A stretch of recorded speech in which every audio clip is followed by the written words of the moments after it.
African and European leaders hold high-level talks in the Ivory Coast on migration. The World Health Organization sounds the alarm on counterfeit drugs. And Nigerian students offer greater independence for the blind with a new smartphone app. Africa 54 starts right now. Good evening and welcome. I'm Vincent McCory. This is Africa 54.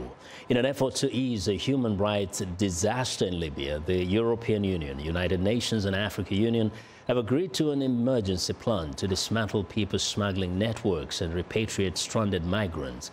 EU and African leaders held high-level talks at the 5th African Union-European Union Summit in Abidjan, Ivory Coast on Wednesday. Images broadcast by CNN earlier this month appearing to show migrants auctioned off as slaves by Libyan traffickers have sparked outrage in Europe and anger in Africa. It shone a light on abuses committed against African migrants seeking to reach Europe, forcing the issue to the top of the agenda of a summit meant to focus on Africa's youth. EU countries, meanwhile, agreed to finance the repatriation of migrants from Libya, a process that is already being organized by the International Organization for Migration. The atrocious recent images of migrant soil in Libya remind us of the urgency to act. Migration presents challenges but also opportunities when it comes to development, promotion of decent work, and strengthened collaboration. All countries have the right and obligation to control their borders in a responsible and sovereign way. But they must do it with fully respecting international law for refugees and human rights of refugees and migrants. Now, the leaders announced that they would set up a special task force to help protect migrants, notably those detained in conflict-torn Libya.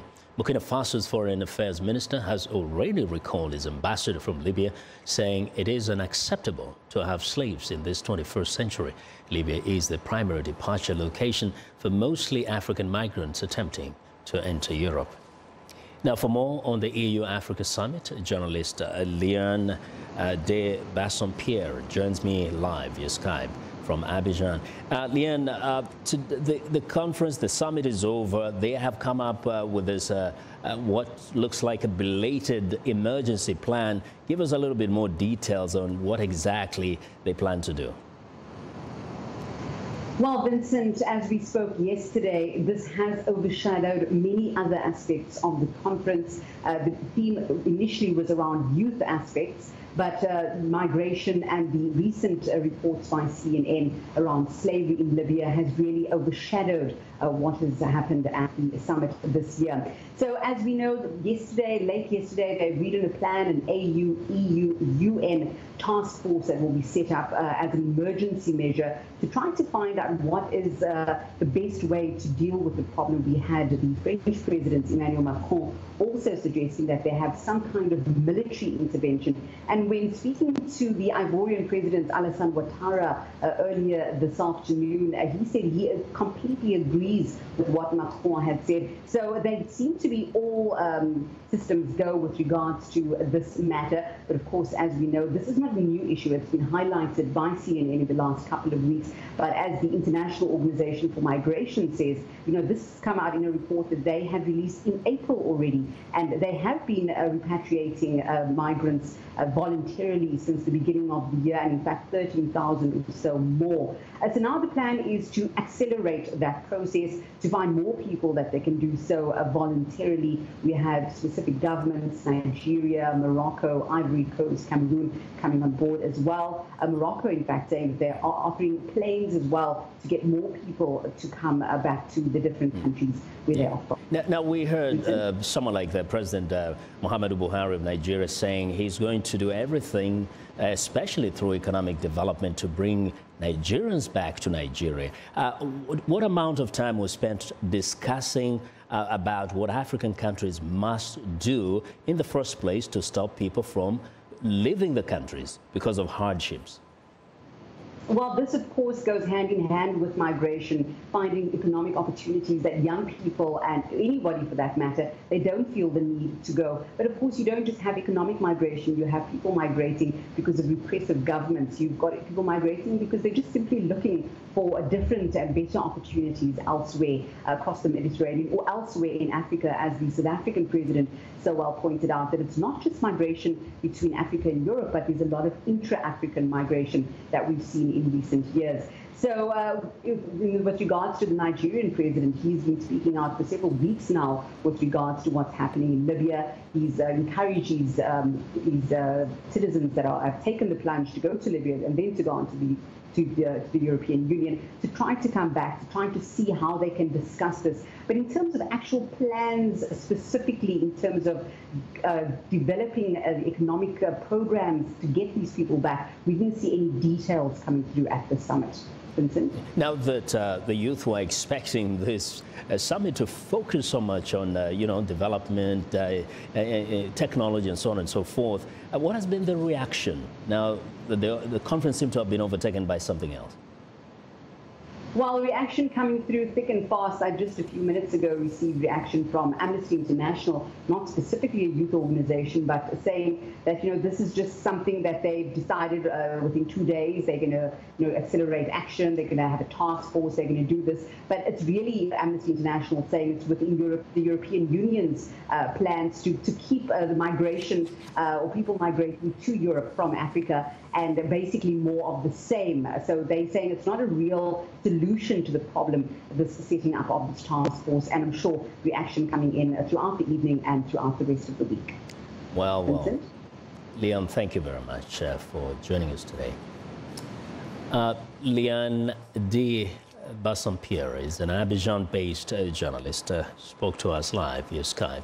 Now, the U.S. military did not kill any civilians when it accompanied Somali forces on a deadly raid in August.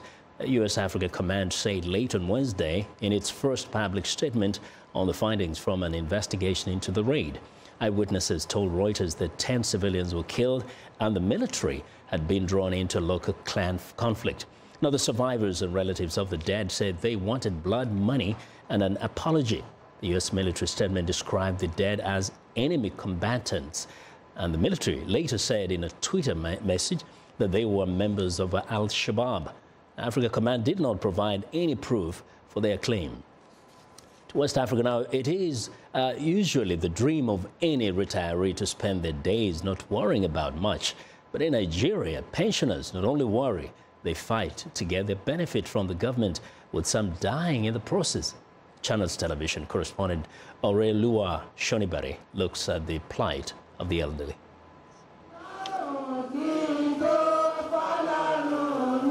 The singing and dancing might give an impression that the crowd here is a happy one.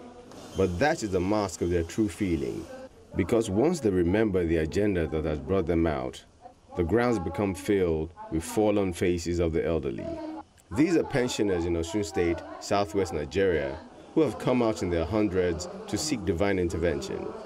A sad twist, considering they have spent virtually all their lives working for the government and now have to fight to get their just deserves. This blind man does not let his impediment deter him from missing this.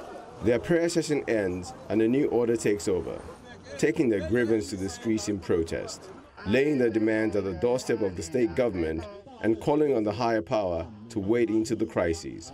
Payment of arrears of 18 months and pension without any further delay. Our pension is non-taxable emolument. So, any form of taxation must be stopped with immediate effect. We therefore request the federal government to set up a high-power special committee to probe how the latest fund, that is, over deduction of Paris Club loan, is utilized. In neighboring Ekiti State, these pensioners expressed their distrust of the government in coming to their aid, going back down memory lane to the era of the infamous tenure of a former pension boss, Abdulrasheed Maina, who is alleged to have misappropriated funds estimated to be around 2 billion naira. His recent reinstatement into the civil service after being declared wanted caused an uproar, Thus, the call for his arrest to face the charges leveled against him. The case of Mena is a case of betrayal. A betrayal of pensioners, a betrayal of government, a betrayal of the entire citizens of Nigeria. His case must not stop at being sacked. The man must be arrested and prosecuted diligently. So, it is no surprise that the frustration is being transferred to the current Executive Secretary of the Pension Transitional Arrangement Directorate. These pensioners are not satisfied with certain aspects of our approach and are calling for a removal. Our agitation is that all our members that are not on payroll should be reinstated immediately. We have written a lot of documents and letters to them that they should reinstate them immediately. Government is paying us 32% of 18 months of our arrears. We want that money immediately. It will be interesting to see how the federal government of Nigeria turn things around and calm the frayed nerves of these pensioners who have been hung out to dry time without number. Orolu Ashunibare for Channels VOA, Washington. Well, I want to know what you think about Africa 54 and the stories we cover. Join the conversation on Facebook. The address is Africa 54. We're also streaming our show live on Facebook, so check us out and share our show with your friends. Find me on Twitter at VOA Vince McCory. Well, now coming up, the deadly consequences of fake drugs on the continent. Stay with us.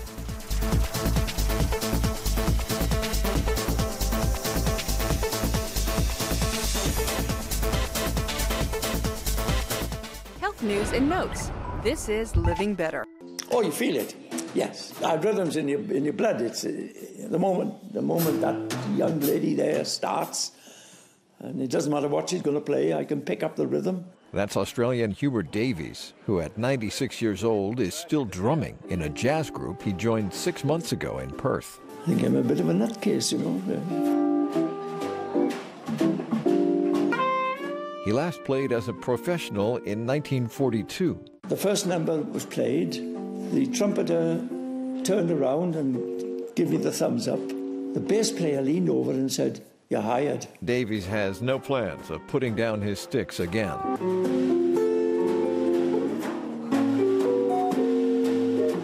Oh, until they get the boxing. And as long as my arthritis in my left knee doesn't cause me any more trouble, I'll keep going. I'm Martin Seacrest for VOA's Living Better.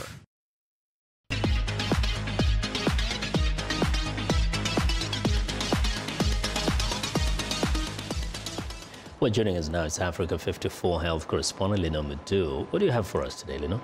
Hello, Vincent. Researchers in the United Kingdom say a fast color-changing test can detect fluoride in drinking water and could help prevent a crippling disease. Fluoride is beneficial and can lead to reduced levels of tooth decay.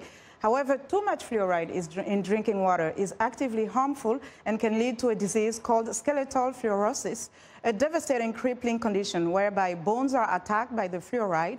It can affect mental activities as well, and children are most affected.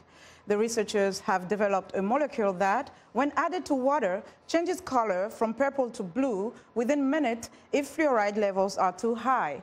The technology is in the proof of concept stage, but the team hopes to develop non-liquid test strips that could be used on site to tell locals when their water filters need replacing.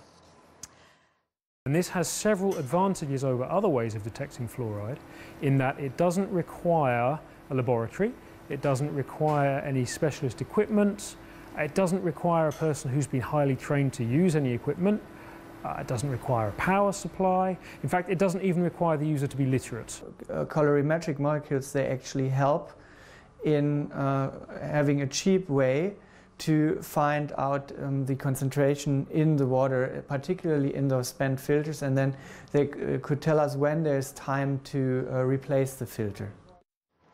The research was published in peer-reviewed journal Chemical Communications. Now, an estimated 1 in 10 medical products circulating in low and middle-income countries is either substandard or falsified. That's according to new research from the World Health Organization. The WHO says this is harming and killing patients, undermining trust in health systems, and fueling antimicrobial resistance. Since 2013, WHO has received 1,500 reports of cases of substandard or falsified products. Of these, antimalarials and antibiotics are the most commonly reported. 42% of the reports come from the WHO African region, 21% from the WHO region of the Americas, and 21% from the WHO European region. The significant progress made in recent decades against malaria is at risk, according to the World Health Organization. In its annual report looking at the global fight against the disease, the WHO says malaria cases are on the rise in several countries. More from Henry Ridgewell in London. The World Health Organization highlights that many countries are moving towards eliminating malaria, among them Madagascar, Senegal and Zimbabwe. But the report warns that in many countries, progress has stalled. There was an increase in malaria cases of more than 20% in 8 African countries from 2015 to 2016, including Rwanda, Nigeria and the Democratic Republic of Congo. At the same time, funding for malaria prevention and treatment has leveled off, reaching $2.7 billion in 2016, less than half of the 2020 target. That amount of funding internationally has plateaued. Possibly it's reached the realistic maximum, and it's always been assumed, indeed it's been important, that countries themselves should commit to funding malaria control. And I think the big opportunity now is for those countries to step up and realise that this is good value. Overall, it is Africa that continues to bear the highest burden of the disease, with approximately 401,000 deaths in 2016, a slight decrease from the previous year. Despite earlier fears, the malaria parasite does not yet appear to be developing drug resistance in the region. The current treatments within Africa, they work very well. There is resistance in Southeast Asia, which is spread, which is potentially going to be more of a problem in the future. Insecticide resistance has spread much more. That's resistance in the mosquitoes. In addition to improving the coverage of existing methods of malaria prevention, the WHO calls for urgent investment in new tools. More research is needed to develop an effective malaria vaccine that could cover the populations that at the moment have high malaria rates and that perhaps don't use the available interventions even when they are being funded. Several malaria vaccines are under development. The WHO is planning a major trial of the so-called RTSS vaccine starting next year in Kenya, Ghana and Malawi. But its latest report warns the world is at a crossroads. Without better funding and more effective rollout of tools to tackle malaria, the progress made in recent decades could be undone. Henry Ridgewell for VOA News, London. 2018 marks the 100th anniversary of the deadliest flu pandemic it recorded in history. More people died in the 1918 flu pandemic than in World War I. Despite medical breakthroughs in controlling many diseases, influenza is one that remains elusive. VOA medical correspondent Carol Pearson reports. Each year, scientists develop a flu vaccine that's their best guess about what strain of the virus will circulate the following year. Sometimes they're right, and sometimes they're wrong. Even on a good year, the overall efficacy of an influenza vaccine is about 60%.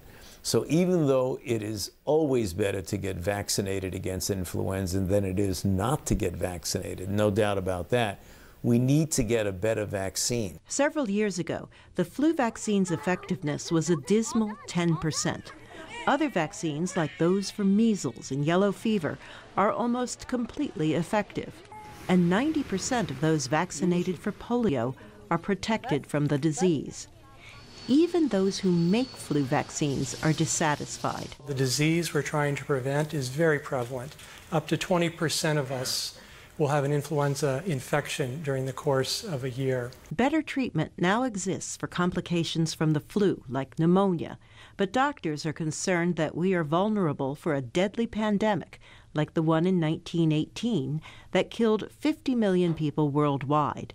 Despite all the medical advances in the past 100 years, could something like that happen again? Certainly, we've had a flu pandemic in 2009, the H1N1 swine flu, that was not a serious epidemic in the sense of a lot of deaths. It was a pandemic, to be sure, because it was a relatively new virus. There was widespread infection throughout the world. There is a part of the influenza virus that does not change from year to year. So researchers have a sense of urgency in developing a universal vaccine that targets that part of the virus. Most influenza deaths occur in developing countries, and very few vaccinations occur there. Until a universal influenza vaccine is available, more lives can be saved if more people start getting the imperfect seasonal flu vaccine. Not only can this prevent the spread of the virus, but it lowers the risk of a deadly pandemic, like the one in 1918. Carol Pearson, VOA News, Washington. That's our health report for today, so stay in touch for more. Find me on Twitter at Lenore Moudou. Back to you, Vincent. Well, and thank you for joining us today, Lenore. Now be sure to watch for Lenore Moudou's every Tuesday and Thursday for the latest health news in Africa right here on Africa 54.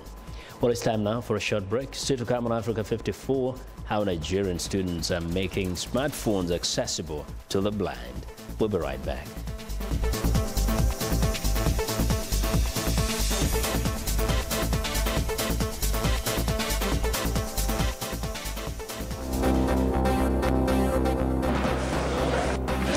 Nous avons exprimé combien le traitement inhumain de migrants ne peut que nous interpeller et requiert les réponses à la mesure de notre condamnation.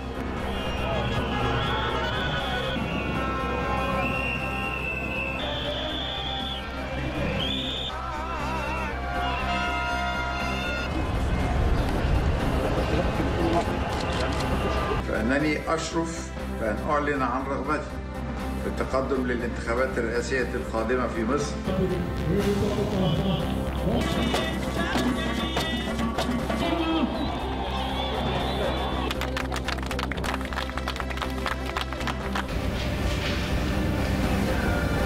They discovered that the heart was absolutely fine.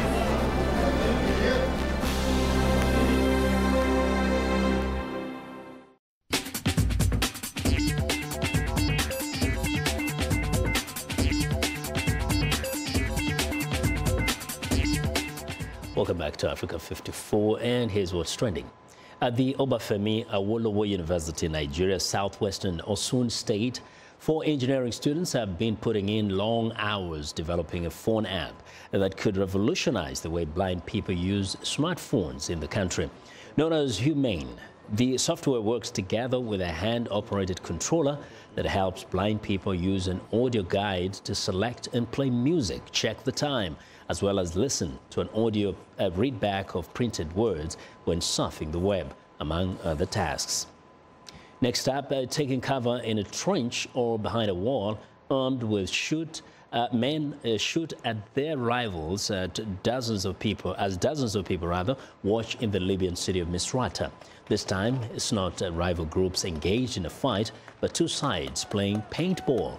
Entertainment and sporting activities were minimal during the rule of Muammar Gaddafi, with football being the most popular, along with bowling. The country has slid into turmoil after Gaddafi's overthrow, with rival governments and armed alliances competing for power. Well, and finally, with a click of a button, this simple app is helping people make healthy food choices. It is called Uncle Jimmy's Thumbs app.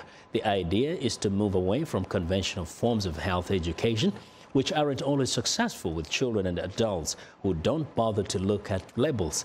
By simply scanning a barcode or taking a photo of a piece of fruit, the free app tells you if the food you are looking at is good, bad, or okay, if eaten in moderation. It uses information from the product's nutritional star rating. It is currently being rolled out in Australia. And that is what is trending today. Now, having a tattoo is no longer just a symbol of being in a criminal gang. Famous celebrities showing off their inked bodies show tattoos are becoming more mainstream in many cultures, and an increasing number of people see tattoos as an art form. Tattoos have a history that spans thousands of years across many cultures. VOA's Elizabeth Lee visits a new traveling exhibit at the Natural History Museum of Los Angeles County on the long global history of tattoos. Chuy Quintanar has been creating art on living canvas for more than 20 years. When I first started tattooing, it was still looked as a bad thing, but I always saw tattooing as an art form. When a museum asked him to contribute a piece to the exhibit called Tattoo, he knew tattoo's negative image was changing. It was like a dream to be in a prestigious museum. This exhibition is one of the very first exhibitions on tattoo that come from people from the tattoo culture. All the other ones, and there have been a number of them, were put together by doctors or criminologists. The exhibit shows tattoos from Asia to Africa to the Americas. It's something that goes across cultures, thousands of years, and it's basically a universal impulse and practice. There's lots of reasons that people may have tattooed in the past and certainly tattoo today, whether it's to mark a rite of passage, to mark a moment in time that's important to them. This exhibit shows examples of the many reasons why people go through this painful process, from a Congolese tattoo to video of this ritual in Thailand. Tattoo has a strong spiritual and religious purpose in a lot of cultures where the tattoos themselves have a power. A tattoo can be a sign of defiance, shame, or honor. One of the main use of tattooing was to mark people down and to exclude them and to punish them. A traditional tattoo is a tattoo that you don't choose and you don't decide on. It's a tattoo that your group, your family, your people decide it's time for you to have. This exhibit not only looks at the history of global tattoos, it also features the colorful tattoo scene in Los Angeles, and guests even have opportunities to get a tattoo here at the museum. The exhibit not only showcases LA's modern tattoo culture, it also shows its history. The Pike became a place where all the sailors were coming home from Asia, and they were kind of exchanging tattoos that they had received when they were in Asia. The Pike, a waterfront amusement park off the coast, was a popular place for LA's early tattoo scene.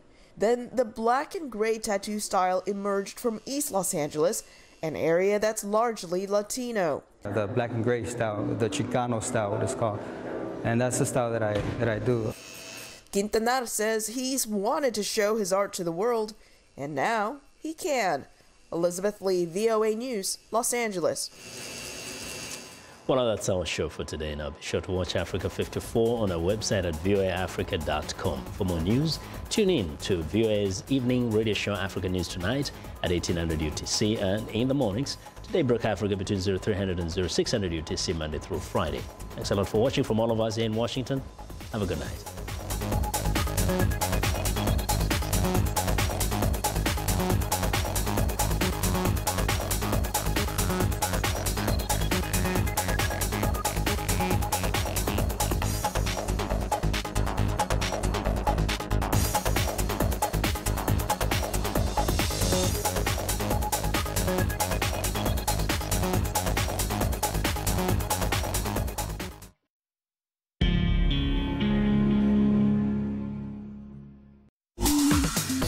Welcome to English in a Minute.